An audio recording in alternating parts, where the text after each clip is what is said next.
vous ai vu. Alors, heureuse de vous retrouver dans le petit direct de ce jour qui porte sur l'accouchement vaginal ou la césarienne.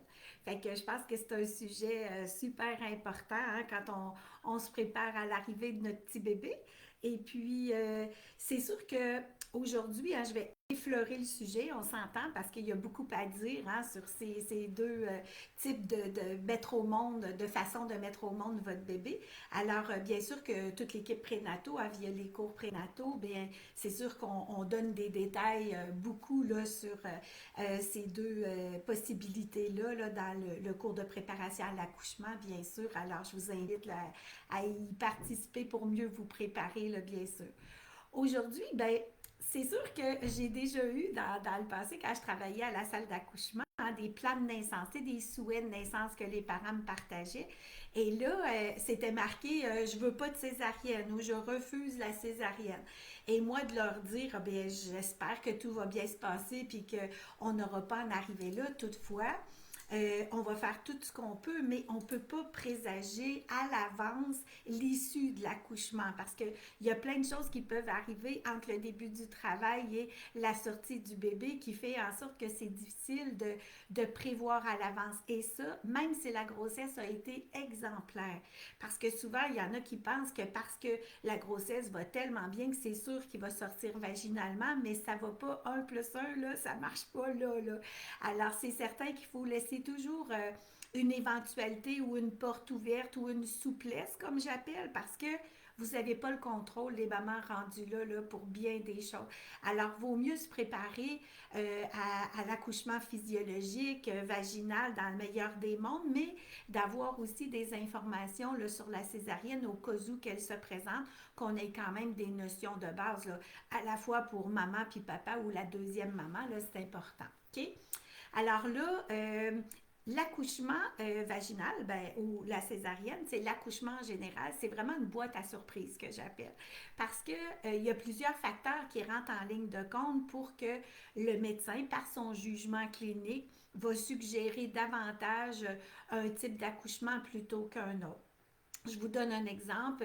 Quand les risques par rapport à un accouchement vaginal sont plus grands que les bénéfices que ça aurait de favoriser un accouchement vaginal, puis qu'il y aurait plus de risques de complications, ben le médecin, dans son jugement clinique, il va toujours regarder ça, le rapport entre les risques et les bénéfices. Et quand il vous donne son point de vue ou ses recommandations, ben, c'est vraiment en fonction de ça.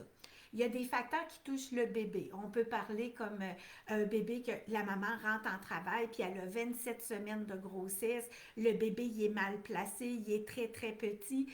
Et là, on ne veut pas y faire subir un accouchement vaginal à cause de sa tête puis des traumatismes ou des pressions qu'il pourrait y avoir. Là, t'sais. Alors, il y a des médecins qui vont dire à la maman, dans les circonstances que vous vivez présentement, la césarienne serait préférable pour je dirais, pas soulager, mais éviter un accouchement traumatique pour le bébé physiquement là, lors du passage dans le bassin.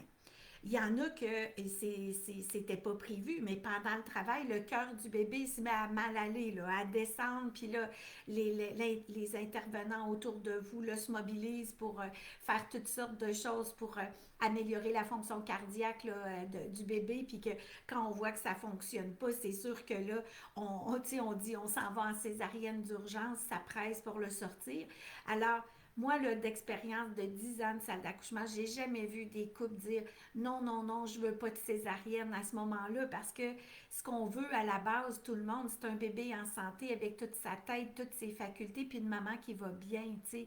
Alors, l'objectif premier de toutes ces décisions-là, c'est toujours fait en fonction de ça, là. Risque et bénéfice, puis la santé de chacun à travers cette expérience-là là, de mise au monde. OK? Fait que ça, c'est des risques. Là, j'ai nommé quelques risques par rapport au bébé. Il y a aussi la procidence du cordon. Hein, le cordon qui passe devant la tête du bébé lors de la rupture de la poche des os. Bien, ça, on ne peut pas accoucher d'un cordon avant le bébé. Mais ça, c'est pas prédit, là, on ne le sait pas que ça va nous arriver nécessairement. Alors, ça, c'est sûr, c'est une césarienne parce qu'on ne peut pas accoucher d'un cordon ombilical avant la descente du bébé puis la sortie du bébé parce que ça comprimerait le cordon ombilical. Puis là, ben, il n'y aura pas l'oxygénation puis le flux sanguin là, qui amène à la fois l'oxygène puis les nutriments pour le nourrir puis l'oxygéner convenablement. Donc, il y a des risques importants à ce moment-là. Fait qu'on n'attend pas, là, on n'attend pas que le travail évolue davantage. On se dépêche à le sortir, là, c'est sûr. Il y a aussi certaines positions, hein, des bébés qui se présentent en transverse, de travers. On ne peut pas accoucher un bébé là, qui se présente un bras en premier ou une épaule, là, c'est certain. Alors, dans ce temps-là, si on ne peut pas avoir une manipulation quelconque, ben c'est sûr que c'est un accouchement par césarienne qui va être prévu. Alors, autant on peut le prévoir durant la grossesse pour certaines considérations, et pour d'autres, c'est durant le travail ou que là, soit qu'il y a un arrêt de travail. Tu sais, si on prend les facteurs du côté de la mère qui pourraient influencer le type d'accouchement, bien là, si une maman, après ma barre, elle a une maladie chronique, ben, c'est sûr que le médecin va considérer ça dans l'effort à faire pour envisager un accouchement vaginal. Si il y a une déstabilisation de la mère, par exemple, puis que là, on veut une mère aussi en santé. Hein, on veut un bébé, mais une mère aussi. Alors, c'est toujours ce rapport-là là, que le médecin va regarder aussi.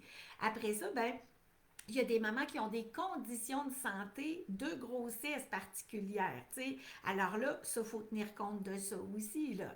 Et il y a bien sûr des complications de grossesse qui peuvent arriver, tu sais, le diabète gestationnel qui est tout, tu sais, déstabilisé, puis qu'on a de la misère à stabiliser le tout ça avec la médication, bien c'est sûr que tout ça va être pris en compte là, dans la décision là, de faire une césarienne ou de tenter l'accouchement vaginal là, pour ces femmes-là. Il y a parmi vous aussi peut-être des mamans qui ont déjà eu des césariennes. Puis là, ça va être tenu en compte aussi par le médecin, des antécédents que vous avez eus au niveau de vos accouchements, là, des antécédents obstétricales qu'on appelle, qui viennent aussi nuancer la pensée critique là, par rapport aux risques et bénéfices là, que ça donne pour la maman. OK?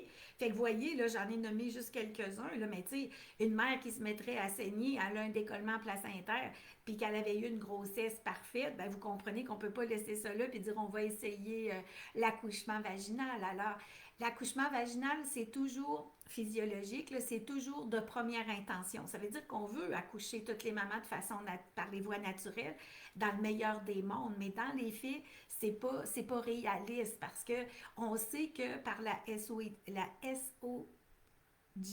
la Société obstétricale gynécologique du Canada, la SOGC, c'est que c'est 25 à 28 des femmes qui accouchent au Canada qui vont avoir une césarienne. OK? Fait que ça, c'est des statistiques là, qui sont récentes. Là. Fait que ça dépend des centres cliniques, les centres tertiaires, parce que les centres tertiaires, ils ont souvent les grossesses à risque, ils ont souvent plus d'élévation de césarienne dans les statistiques parce qu'ils ont toutes les grossesses à risque, tu sais, fait que c'est certain des triplés, tu sais, fait que fait en sorte que souvent les statistiques vont être à la hausse dans ces centres hospitaliers-là.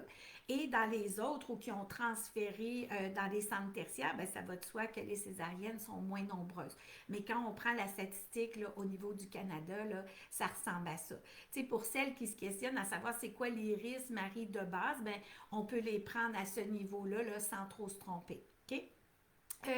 Ensuite de ça, tu sais, c'est toujours un peu embêtant pour un médecin qui, tu sais, quand c'est pas planifié à l'avance, là, que ça se passe durant le travail, à moins que ça soit une situation vraiment d'extrême urgence, ben on n'envisage pas une césarienne tout de suite, rapidement, si le cœur du bébé va bien, si la mère va bien.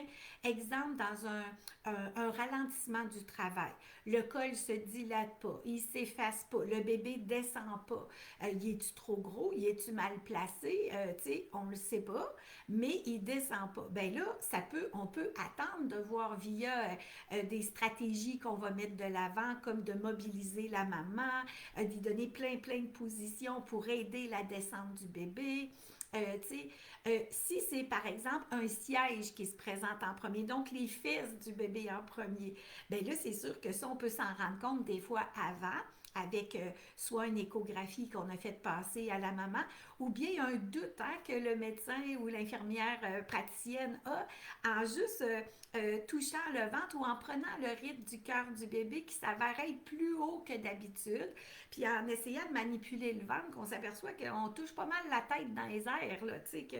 Puis là, souvent, la mère va dire, oh mon Dieu, j'ai quelque chose de dur dans les côtes flottantes, ça me fait mal, fait que, tu sais, on regarde ça, là, tu sais, autour de 36 semaines, c'est vraiment là qu'on va évaluer la position du bébé.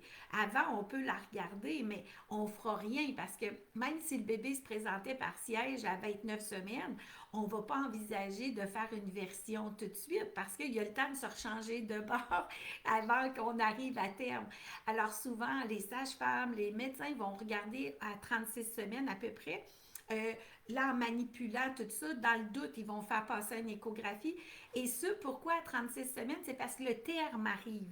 Et quand le terme de la grossesse arrive, ben, le bébé il est plus gros, il y a moins d'eau, puis il y a moins d'espace. Alors, c'est pourquoi c'est plus difficile des fois de faire une version, donc une manipulation du ventre pour tourner le bébé pour y mettre la tête en bas, qu'on appelle la position physiologique d'accouchement. Alors, si on veut tenter la version, si c'est un siège, bien souvent, on va essayer de le faire à 37 semaines et moins, là, 36, 37 dans ces environs-là. OK? Parce que après, c'est plus rare que les bébés vont se retourner encore parce qu'il y a moins de place, tu sais, à moins que la maman ait beaucoup de place dans son bassin puis une piscine olympique, là, ça se peut qu'ils se tournent jusqu'à la dernière minute, là. Ça, c'est vraiment des choses qu'on n'a aucun contrôle là-dessus, hein, puis on le sait lors de l'accouchement. Et des fois, ça m'est arrivé là, d'examiner une maman avec mes doigts vaginalement puis de dire, oh, ça, c'est pas une tête qui s'en vient, là, c'est mou. Fait que là, on passe à une échographie de contrôle pour se rendre compte que c'est des fesses. Et souvent, la maman disait, mais voyons, il y a toujours eu mon bébé la tête en bas, comment ça que là, j'arrive en travail puis il y a des fesses en bas. Alors, des fois, il y a eu des changements de position du bébé, même dans les dernières semaines, même si c'est plus rare là, à cause de l'espace. Alors, cela dit, ben, c'est sûr que le médecin va évaluer ça là, autour de 36 semaines par rapport au positionnement. Et si c'est un siège, est-ce qu'on peut accoucher vaginalement par un siège? La réponse est oui. Mais là, il va y avoir des critères. Et c'est ça quand on parle de facteurs à tenir en compte pour le bénéfice versus les risques que ça a. Bien là, il va falloir regarder. Là. La femme, as-tu déjà accouché? Le poids du bébé il est évalué à combien? Elle rentre-tu en travail par elle-même? Parce que provoquer sur une présentation de siège, c'est pas nécessairement bénéfique à faire ça. Est-ce que la madame a une maladie chronique en plus, on va-tu rajouter un accouchement par siège qui est plus touché un peu? Fait que c'est toutes ces données-là qui vont permettre aux médecins de dire, ben écoutez, moi, dans vos circonstances à vous, voici ce que je vous propose pour telle raison. Et ça, c'est très important comme parent qui vous préparez à l'accouchement de questionner, de dire vos inquiétudes, de dire, de mentionner les questions que vous avez, tu sais, pour pouvoir prendre une décision éclairée, là, parce que le médecin, souvent, il ne va pas vous exiger, il va vous donner toutes les données, il va vous dire pourquoi, puis tu sais, on n'est pas médecin, tu sais, dans le sens où s'il vous propose ça, puis il y a un argumentaire qui va avec ça, il y a aussi l'expérience derrière ça, et toujours dans le but d'avoir une mère en santé, un bébé en santé, puis que tout aille au mieux pour les deux, là, tu sais. Alors après ça, ben ça sera à vous là, d'échanger avec l'intervenant principal. Et là, il y en a qui vont dire, OK, Marie, mais là, si j'ai une césarienne finalement, qu'elle ait été planifiée ou pas, ben là, pour un autre bébé, Marie, est-ce que je vais être obligée d'accoucher par césarienne à chaque fois? La réponse est oui puis non. En fait, ça dépend de la cause du premier accouchement par césarienne. Si on prend par exemple un bébé le cœur du bébé avait baissé, puis là, on avait été obligé d'aller en césarienne, ben la descente du rythme cardiaque de l'enfant, c'est pas une cause qui est récurrente. Ça veut dire que pour un autre bébé, peut-être qu'il n'y aura pas cette problématique-là. Donc, si tout le reste est correct, une femme pourrait accoucher vaginalement après avoir eu une césarienne, ce qu'on appelle un AVAC. AVAC, accouchement vaginal après césarienne. Mais si la cause était que le bassin de la mère était très, très étroit, que le bébé il n'a jamais descendu. Puis en faisant la césarienne, le médecin il a bien évalué le bassin intérieur avec les épines, puis qui dit, oh mon Dieu, je comprends qu'il n'ait pas descendu, c'est bien trop étroit.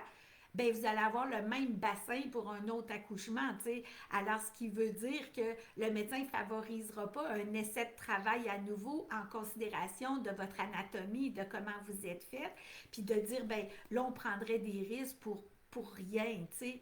Mais si la cause n'est pas récurrente, tu sais, comme un exemple, un bébé qui se présente par siège puis que ça finit en césarienne, ben si l'autre bébé se présente par la tête en premier, bon ben là, ça peut être correct de tenter un accouchement vaginal. Mais si le médecin vous dit, ben oui, vous pouvez rentrer en travail, puis on peut présager un accouchement vaginal, mais là, il va vous avertir, là. Écoutez, puisque vous avez eu un accouchement antérieur par césarienne, c'est sûr que là, il y a une plaie sur votre utérus qu'on a fait, parce que là, ils ont ouvert la musculature là, de l'utérus, puis là, vous savez qu'une plaie, ça fragilise hein, le tissu. Donc, dépendamment combien de temps ça a pris avant de redevenir enceinte et tout ça, ben c'est sûr que on ne peut pas tolérer des heures durant un travail pour une maman qui a déjà eu une césarienne à cause de cette fragilité-là des tissus, parce qu'on ne veut pas que ça lâche en cours de route, on s'entend. Alors, c'est là où le médecin pourrait dire, ben on peut faire une tentative d'accouchement vaginal, mais garder la porte ouverte, garder une souplesse, parce qu'en cours de travail, ça se peut qu'on dise, écoutez, on est mieux d'aller en césarienne pour telle raison. T'sais.